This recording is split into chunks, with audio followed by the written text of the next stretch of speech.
Hey guys, welcome back. I appreciate you stopping by. Jim here. Today I've got some stuff that I've been picking up that I wanted to share with you guys. You know, there's an awesome member of our community. That's Eric over at Four Leaf Cards, and he is always talking about collect to connect. And that's just such a great saying that he came up with. I absolutely love that. And the theory behind it is to kind of add things to your collection that connect you to other collectors and other friends in the hobby. And I've got some things that I'm going to share with you guys today that kind of connect me to some of my friends in the hobby, and also some other things that I've just added to my collection. So let me turn the camera around and get started. Okay guys, so for the first pickup, I've got this exhibit card from the 1947 through 66 exhibit set. And I want to shout out here to Scott over at Stuke's Baseball Cards and Curiosities, because I've always had an interest in exhibit cards and I would pick them up from time to time. But Scott, he's the resident expert here on YouTube of these. And the more he talks about them, the more excited I get about them. And I'm to the point now where I'm actually finding myself seeking them out and searching for them. And so I picked up this Larry Doby. And, you know, I've been chewing Scott's ear off a little bit about these exhibit cards. And he was so helpful to me. And he very graciously sent me a resource that is loaded with information and so much knowledge about exhibit cards, very extensive. So I really appreciate Scott taking the time to help me out with this and to send me that resource that you did. Very, very much appreciated. Very nice of you. So with that resource that Scott sent me, I was able to determine that this particular exhibit card was issued in 1959. So you can narrow it down almost to the exact year. And the way you can determine that is by the print there, printed in the USA, the way it's printed and the size of the print and the location of the print. That indicates that this particular one was issued in 1959. So there is the 1959 Larry Doby. Also want to say I just picked up 9 boxing exhibit cards too, which I'm expecting any time now. So I'll be doing a video on that very soon. Also learned about fake exhibit cards. I picked this up, Stan Musial. Now I was a little hesitant about this to begin with because you see the bottom just didn't look right to me. It doesn't say printed or made in USA or an exhibit card or anything on there. And initially, I asked Scott about this, and you know, we thought that maybe this was from 1951, what they call the black border. So Exhibit did make a card just like this, looks just like it, and it's got the black border down there. On many of them, you cannot see where it says printed or any script. So initially, that's what, you know, I believed that this to be. But I don't know, something just didn't sit right with me about it. Got to looking at the loop, and I noticed that the print pattern was different than all the other exhibits I have, which I probably have maybe 15 or 20 exhibits. And all of those had the same print pattern, which is the little dots that we come to expect on vintage cards.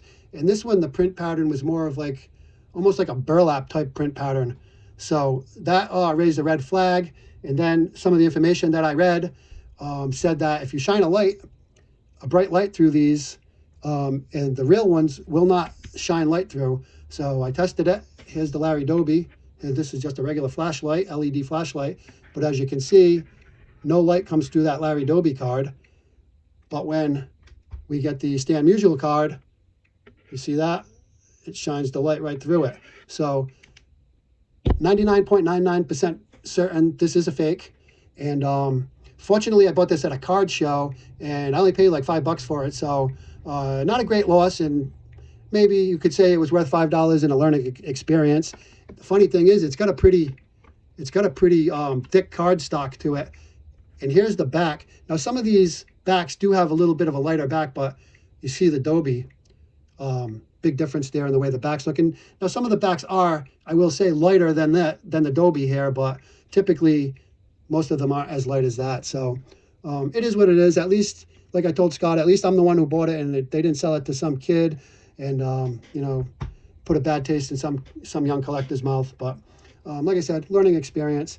And so also keeping in tune with Scott over at Stuke's Baseball Cards and Curiosities, Scott had reached out to me a few weeks back, and he asked me if I had any interest in an original 1960 Minneapolis Millers team photo, and he said it had a young Carl Yastrzemski in it. So naturally, I was interested, and here it is. And so talking about collect to connect, so Scott also has a copy of this that he picked up for himself. The place where he bought these, they had a multiple of them. And so Scott's got one. Now he reached out to me. Now I have one. And you see here, middle row, right there is a very young Carl Yastrzemski. Really cool. Just thrilled to have this. And this, besides Yastrzemski, there's some other well-known players there. And the manager was Ed Popowski. Also, some other players of note would be Al Worthington. Dick Raditz was a great reliever. We've got Chuck Schilling, who was a very good player, and they've got him listed here as Charlie Schilling. Red Robbins, Skip Frazier, and Galen Cisco also. So just a really cool item to have.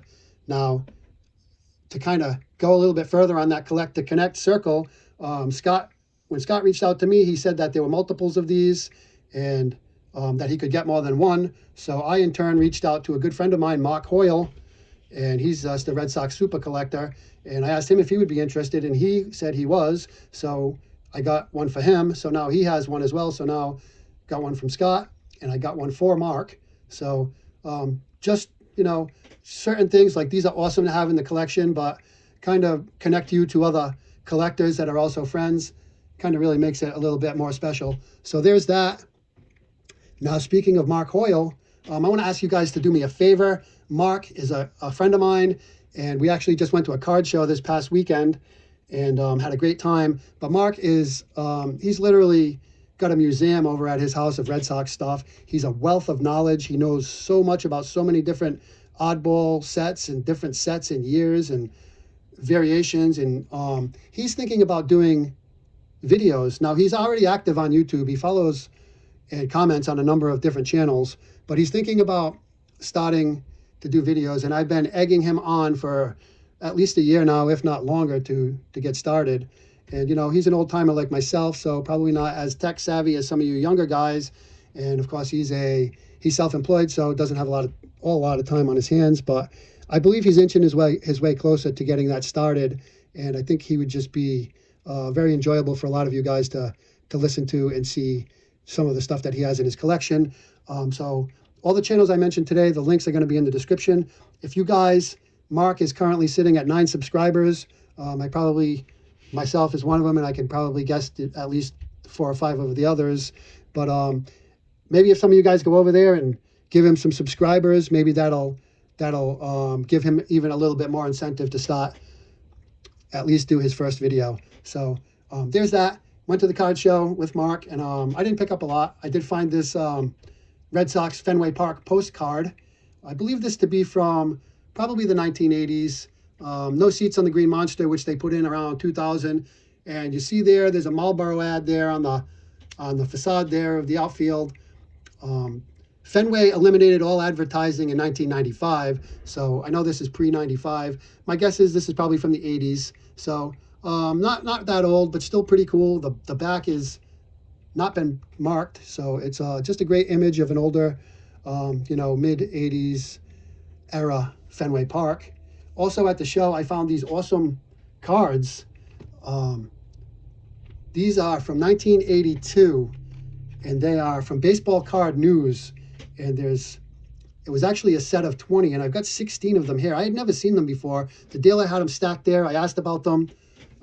He didn't really give me any information on them. I asked him how much he wanted. He sold me these 16 for $15. So that was, figured that was a great deal because I didn't know anything about them, but they've got great photos on them of great players. So as you can see, there's Ted Williams.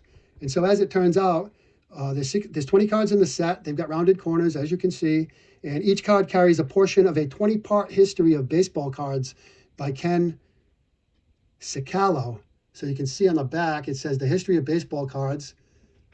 And they're numbered in Roman numerals. This is 2. So I'm missing 4. Clearly, I'm missing number 1.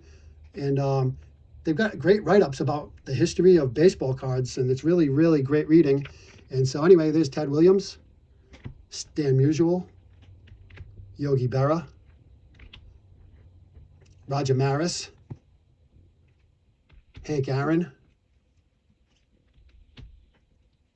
Look at that awesome, awesome photo of Willie Mays.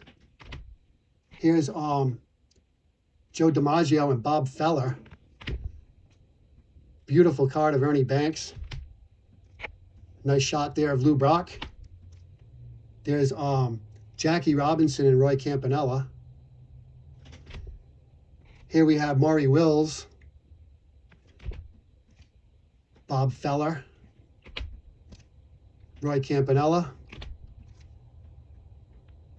young Sandy Koufax, Joe DiMaggio, and last but not least, this awesome Satchel Paige. So got those. Actually went on eBay and found out that these are selling for like $2 to $3 a piece typically.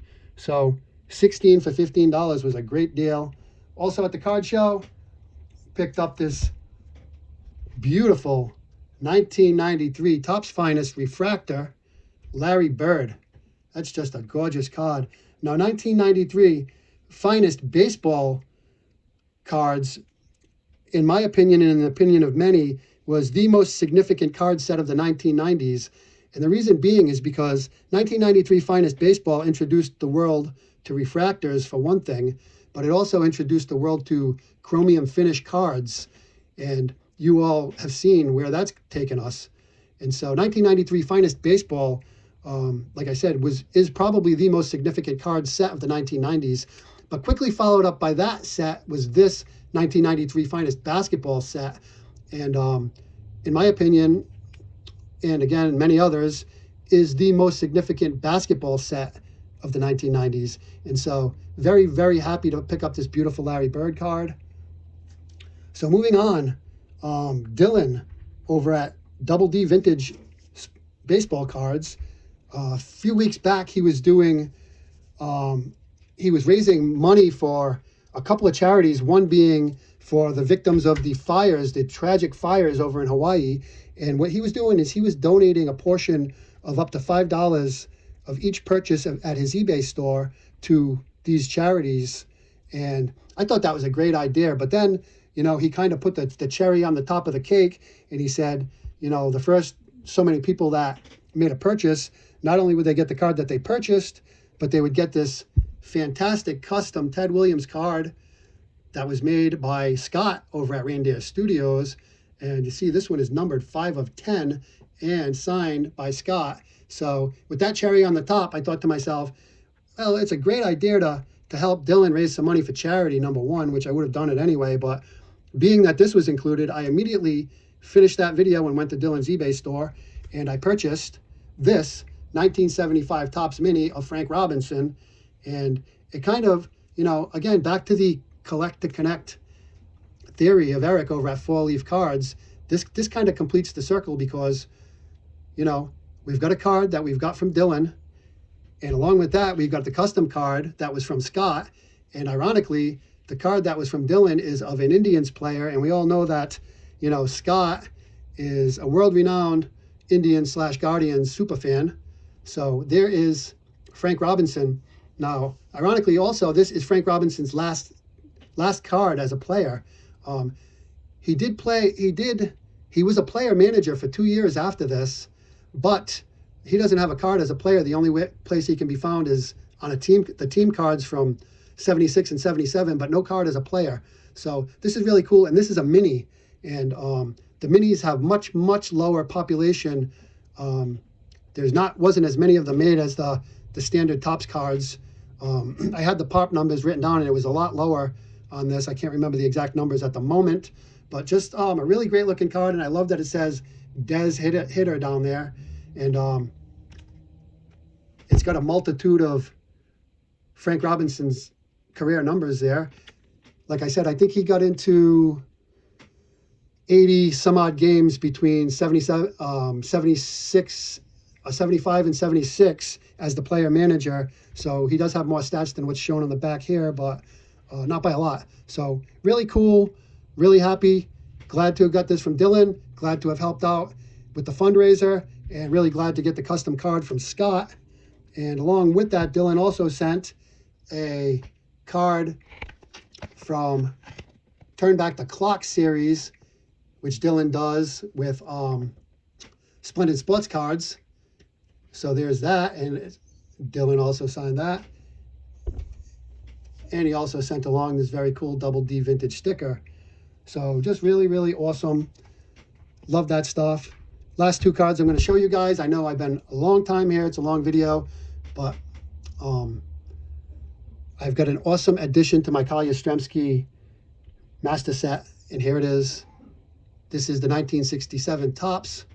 This is the stickers, Carl Yastrzemski for Mayor. Now, these are tough to find, particularly in this grade. And I happen to find this at a local card shop. He had a price tag on it of $475, which is probably fair considering the grade, but it was more than I wanted to spend at the moment on a card like this. So he knew I was interested. Nice guy at the card shop, and he was like, well, maybe you can come back and maybe we can make some kind of trade. If you got something to trade, maybe we can do something. So I left there, and 4 days before that, my friend sold me a large lot of 1959 Topps football cards. In total, there were 155 cards and 131 different. So there were 24 duplicates. And so 131 unique cards is 80% of the 1959 Topps football set. So he gave me such a good price on them. I paid less than $1.23 a card for all those. So I didn't buy them with the intention of quickly flipping them, but once I saw this and the owner recommended that maybe we could do a trade, I went home and I immediately started thinking about those football cards. You know, there were no big names in the set. There were 11 Hall of Famers in there, but just like minor Hall of Famers, not like any of the big names. So went back 2 days later, took the 1959 Topps football cards. I had an early 1990s unopened wax box of hockey cards that I bought years ago, probably paid maybe $15 for. And there were a couple of big name rookies in there. I think the comps on the unopened box was around $50 or so, I believe. I can't remember exactly. And that really didn't mean anything to me. And I ended up working out a deal with the guy, got this, traded him the 1959 Topps football cards and the unopened box of hockey cards, and I gave him $50 additionally, and I ended up walking out of there on cloud nine with this beautiful Carl Yastrzemski for Mayor card. So couldn't have been happier than that. All told, I mean, this card probably stands me $255 out of pocket. He was asking $475. I probably could have talked him down to $450, but worked out much better this way. So absolutely thrilled to add that to my collection. And last but not least, I apologize for such a long video. I just picked up this 1987 Topps Tiffany Greg Maddux, and you know, Topps Tiffany, there's such beautiful cards. And now this goes, I can bookend this with the 1987 base Topps traded of Greg Maddux that I have also in a Mint 9. And this particular card is part of the top 100 baseball cards of the 1980s set that I'm doing. This is my 85th edition of the top 100. So I've got 15 left. Out of those 85 graded cards in that set that I have, I only have 1 7 and 1 8 so far. But out of the 15 that are remaining, there's probably at least 3 or 4 that I may never end up getting. And most of the rest, I think there might be 1 or 2 more that are easily obtainable. There's some others that are easily obtainable, but they're starting to get pricey. So I may end up adding more 8s to this set, but really happy to be up to 85 out of the 90, all PSA graded. So there's that. Happy to add it. There's the back. Thank you all. I appreciate your time. Talk to you all soon, and bye for now.